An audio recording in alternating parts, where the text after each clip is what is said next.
Hi everybody, I'm Dr. Lisa Erickson with Climbing Injuries Solved. Today's episode is on shoulder injuries in climbers and what is the most common setup you can avoid to help you to be able to climb without injury and to mitigate the risk of such injury while you're out on a trip. Climbers have these imbalances we've created because we love our sport so much. We tend to focus on what we are needing to be a better climber, to be a stronger climber, and not to focus on what would round out our motion or our stability.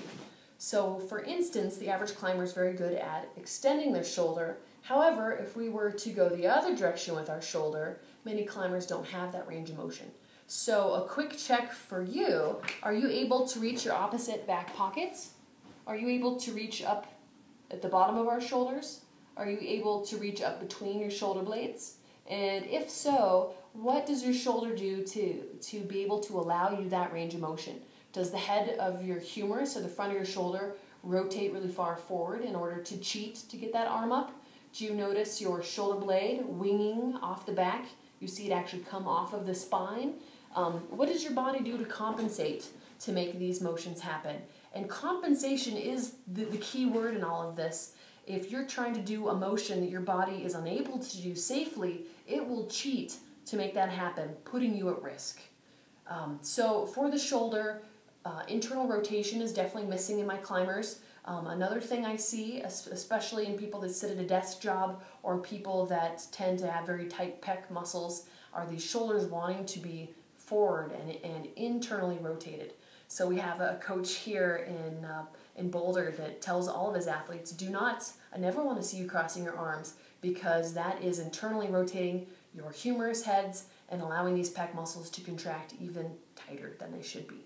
So really working on a nice loose pec muscle, really working on motion of that shoulder to allow you to get it back into position. And also, and the kicker on this is if you are unable, if you do a ton of this type motion and you're unable to go the other way, that means that either the back of that shoulder joint has contracted up or the head of your humerus of the long bone, so I'll create that, here's my arm bone and here's the socket, it is actually shifted forward in its socket. So if that bone is shifted forward in its socket, that's the worst thing possible for mechanics of the shoulder, because when you lift your arm and you lift it up out to the side, when you're loading it, this is all of a sudden an unstable structure, and we don't want that to set us up for injury.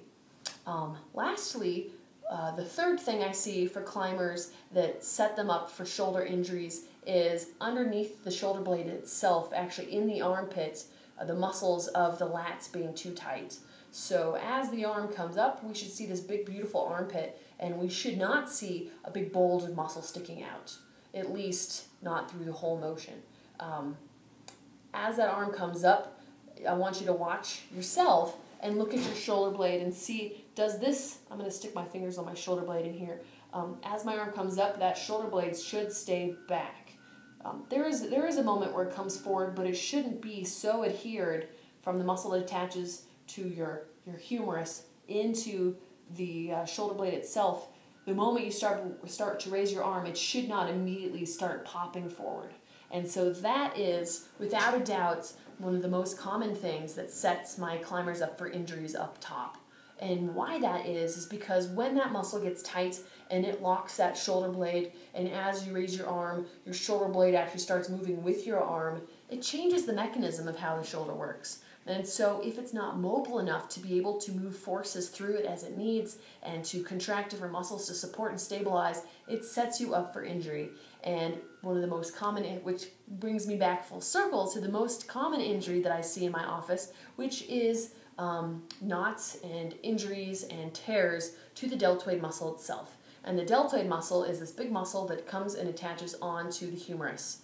And right on the front end here, you'll feel a little bony bump, and that's where it attaches the deltoid tubercle. So that muscle that attaches there in climbers, we really build it up on the front. It gets really big and enlarged, and we don't really work the back of the deltoid muscle. So I see a major muscular imbalance there. And then I also see that we have lost the position of the humeral head, so it wants to shift forward in its socket, partly because we walk around with our shoulders rolled forward, and another part because we haven't learned how to engage our rotator cuff which the job of the rotator cuff, they're just a bunch of little muscles that I've spoken quite at length about in previous videos, but those muscles support the actual bone of the humerus, and they compress it in the socket and they hold it down. So they keep it from popping up and gliding wherever it wants to glide. So if we could teach you how to work on the mobility of your shoulder, working on those three regions we just talked about, the front of the pec, the underside of the lats, and then also into the deltoid to loosen that up, and then to strengthen in the back, strengthening up your rotator cuff, you should have a sound shoulder that has much less risk of injury than the average climber, that the pec is tight, the deltoid is enlarged and tight, and the rotator cuff won't turn on, meaning that bone is shifting forward, it's very unstable, and as you raise your arm, your lat is tight and really binding that mechanism in there. So that is something very important for you to think about. I hope you enjoyed today's video. I am a fundraiser for the American Safe Climbing Association. I've written a book called Climbing Injuries Solved. So if you like today's video, all of this is just a little snippet of what was written in my book, and that group, the ASCA, is located out of California, and their goal is to replace hangers and bolts safely in climbing areas around the U.S. So even though they're out of California, I've seen their bolts and hangers in Utah, I've seen them here in Colorado, and it's just a beautiful way to give back. So that is American Safe Climbing Association if you're interested. I hope you go to my website at Climbing Injuries Solved. I have a newsletter. If you sign up for it and you're interested in getting more information, you get a free injury quiz, which is also out of my book. So you can check through that injury quiz and make sure you're doing everything needed that is possible to heal the injuries that you're suffering from right now.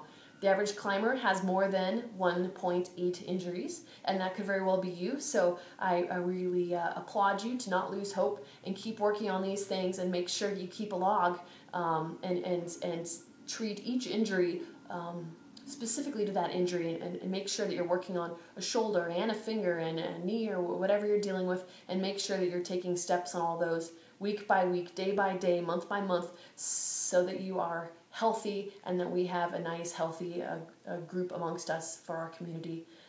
Reach out if you need anything. It's climbinginjuriessolved@gmail.com, and I do injury coaching as well as self-care plans out there to help you progress. Have a wonderful day.